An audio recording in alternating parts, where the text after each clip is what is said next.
Okay, I think it's working. This is the first time I've ever gone live on Facebook. I'm happy to be here. Reaching out to you guys virtually is actually a good feeling. A little overwhelming, but I said happy to be here. And so here I am actually at the office. Supplements are behind me. Took the time out today to sit with you all. So thank you for sitting here with me. Hi, Greg. And so, as I talk today, this world is in a crazy place. And what I have learned is a lot about the coronavirus. I don't know actually if I'm good at treating it because I haven't had a patient who has had it. I'm asking all my patients who are sick, even if they don't think it's the coronavirus, to stay home, take extra precautions this way. What I've also learned is that I'm really good at helping support the immune system and keeping it boosted, keeping healthy people stay healthy. I know that I'm good at treating other viruses as well. And this has been a learning experience on which path do I choose to feed. It's not easy, uh, but I choose not to feed the fear. And that's what I wanted to talk to you guys today about. And in times of isolation, feeling the lost connection, that's why I wanted to reach out today and try to do this. So if you guys like it, definitely let me know. We can have other wellness live episodes. I can do this more regularly. And going through this whole process, I've learned that little worries really can poison our consciousness and degrade our sense of well being, both mind, body, and spirit. And I do emphasize the fact of little worries because I know that we are in a middle of a pandemic, that it is a big worry, and that we should do our best to stay healthy and be prepared and take all the precautions. And at the same time, hi Lucas, and at the same time, let the little worries go. And for the first time in my life, I'm not a germaphobe. I saw myself, second guessing what doorknobs to touch, which were safe, which weren't safe. I've never hand sanitized my hands this many times. Before I do this, after do I do this, and my 11-year-old is ready to kill me if I make her wash her hands one more time, which she thinks is completely unnecessary. And you know, trying to talk to the kids is not easy either. She's rarely sick in her life. She's missed 3 days of school, one because of a birthday, but otherwise she's only missed 2 days of school from being sick. And she turned to me and she goes, "But I don't get the flu. Why would I get this?" And instead of trying to explain that it's a different type of virus, I just said, "You're right. Take your supplements. We're going to take all the extra precautions, and you're right. You won't get this virus." And at 11 years old, I felt like that was the best explanation.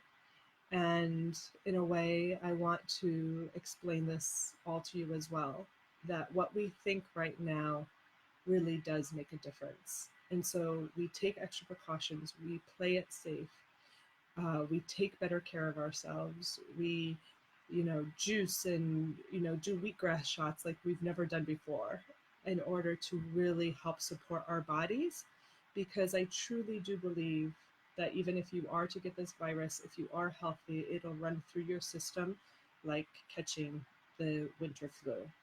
And all my research shows that that would be true. We really do have to be careful for the elderly and the immune suppressed, as usual. And one of the questions I wanted to ask you guys was, are you creating your own suffering? Are you letting the little worries poison your daily life? And I watched myself go down that same rabbit hole, and it was making me miserable. What to touch, what if I sneezed? A regular cough I would never think anything of. And now I'm wondering, oh my God, do I have the coronavirus? And I watched myself. I was like, no, stop. This isn't helpful. It's not helpful to my family. It's not helpful to my patients. And actually, a few weeks ago, when there were just whispers of the coronavirus, I really, the train was probably 80% packed. I take the train from Connecticut into Manhattan, and you could feel a less of a crowd, but still a regular crowd. And I was sitting right next to somebody, and on the train I sneezed, and I instantly thought, and I turned to the person sitting right next to me. We're probably touching shoulders, and I said, "Don't worry, I don't have the coronavirus." And luckily at that time, he laughed and I laughed because it slipped right out of my mouth before I even realized, oh, you should not be teasing a stranger, but if they don't have the same sense of humor. And luckily he laughed. It's not something I would do right now. We are no longer laughing at this scenario. It's definitely hitting closer to home. But to let you know, I'm also sitting here from a place of it's in my backyard. I live next to Westport. Westport has the highest population in Connecticut. I'm in New York City. The number grows by the hundreds on a daily basis, but I do not know anybody who has the coronavirus. I do not know anybody who knows anybody who has the coronavirus. So in a way, it hasn't reached my reality of a bubble quite yet. So I apologize and I'm sorry if I'm using laughter as medicine and somebody who really is suffering. But I also, believe that laughter is good medicine. And maybe you have seen it on YouTube, but there is a woman who is doing a prayer to God, and she clasps her hand and she closes her eyes and she goes, "Let us pray. Dear Father, I am a child of God. I am happy to be your child. But what I am not is a school teacher. I am home, but there is no teaching going on here." And, it really actually made me laugh because a lot of us who have children are trying to juggle our stay-at-home jobs and also try to figure out how to be a school teacher. And so in trying to not let your little worries poison your consciousness, your daily life, and how you try to react to the situation, I do suggest laughter as a medicine. And so one of the other things that can help through this whole process is gratitude.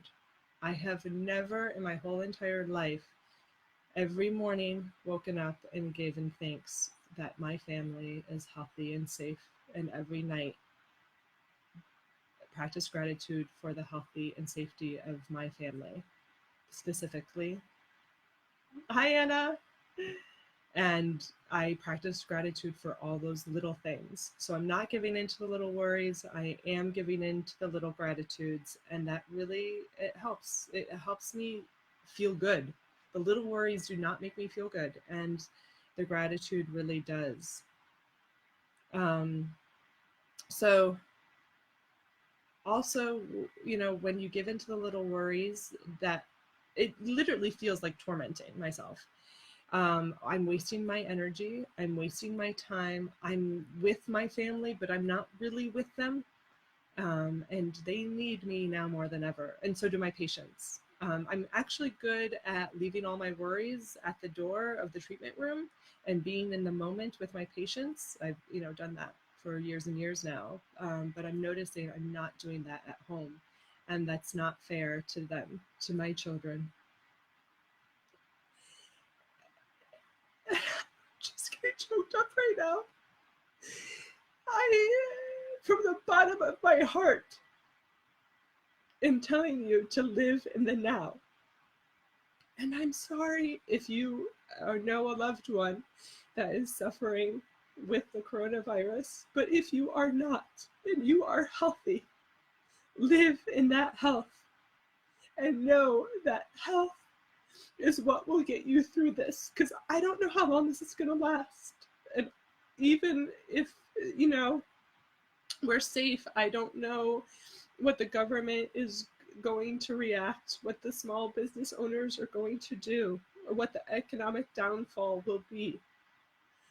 And so do it for yourself. Let go of the worries and do it for your neighbors, do it for your friends. You take that energy, don't waste it on the little worries. Don't waste it on whether that doorknob was, contaminated.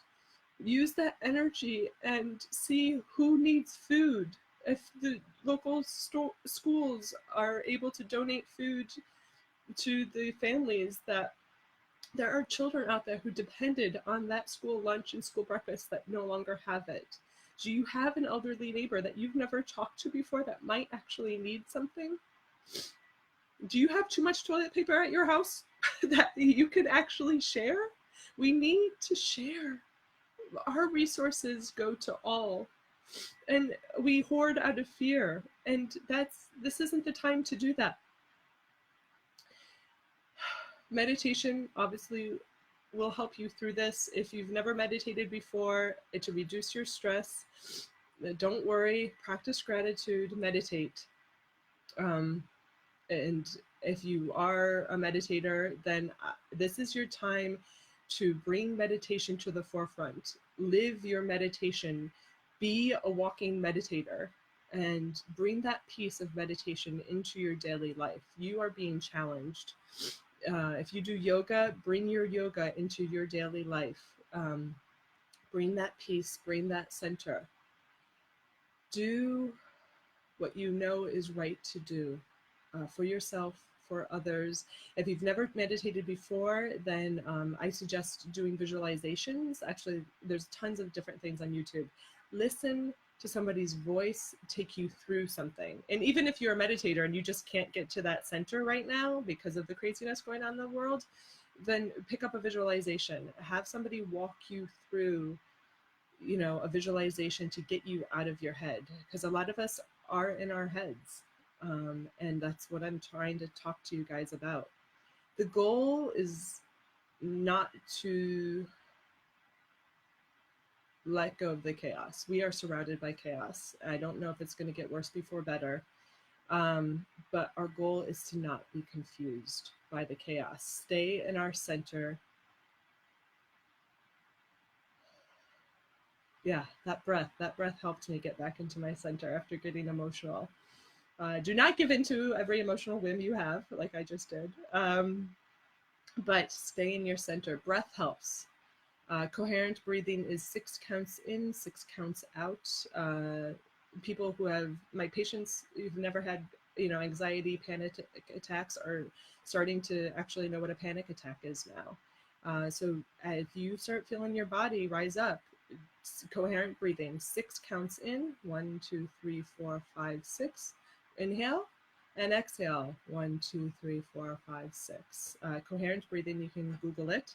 One really quick, easy thing is realizing, maybe subconsciously, the amount of tension that you're putting into the body. Maybe you're conscious of it, you know, you've never had headaches, neck pain, back, you know, shoulder pain like this before, you're putting all the stress in here, or maybe it's subconscious and you don't even realize it. A lot of my tension is subconscious. And one of my tricks that I've learned is actually to purposely tense your whole body. So you would breathe in, and when you do that, tense everything. You know, tense your shoulders, tense your necks, tense your legs, tense to the toes, your whole body, just tense it up on the inhale, and then exhale and release it all. And then on the next inhale, purposely do it relaxed. And the contrast of that first inhale of tensing everything up and that second inhale of having everything relaxed makes you realize, oh, that I'm more relaxed. I didn't realize I had all that tension in my body. It's something quick. You can do it on the subway. You can do it while you're talking to somebody who's making you tense. Just do that really quickly. Nobody would even notice. So to get rid of the tension out of the body, because I literally want people to be healthy and to stay healthy, mind, body, and spirit right now.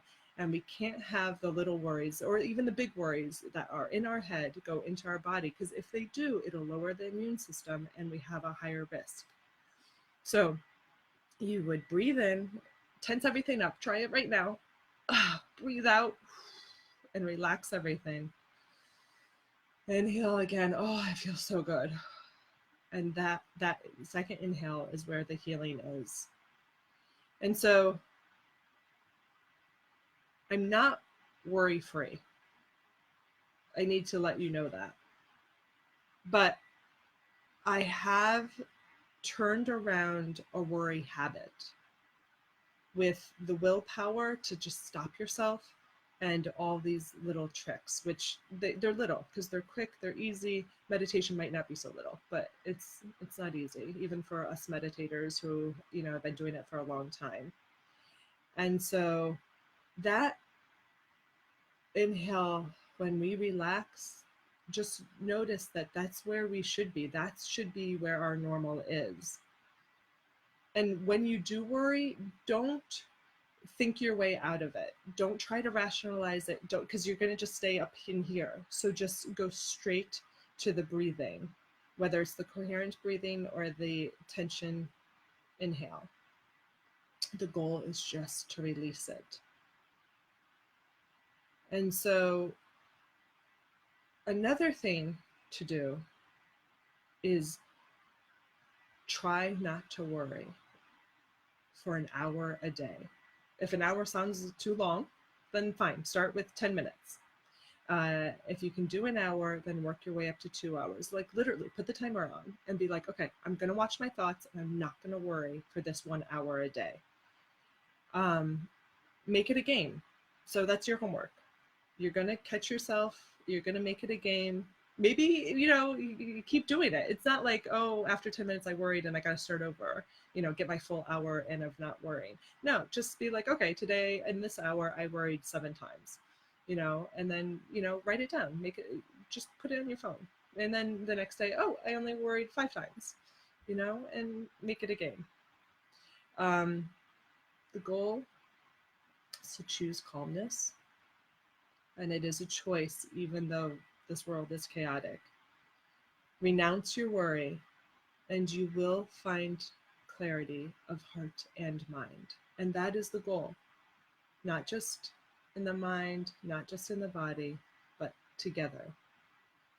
And through this, reach out to each other, reach out to friends. Maybe you have friends you haven't even thought of that no longer have a job. We need each other now. So reach out to each other. It's the time to help and help us through this. So thank you so much. It's so good to see you guys.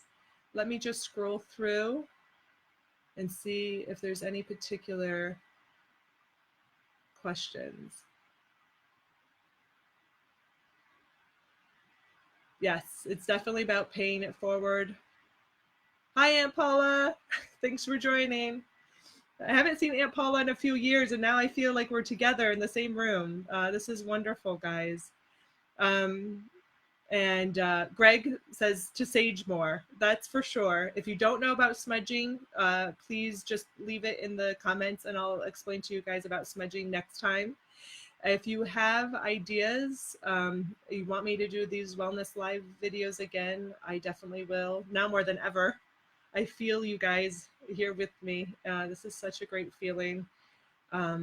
Next time I can talk more about what to do for actual immune system boosting. But right now I really just wanted to help you guys not stress so much. So we're in this together. Talk to you soon. Bye.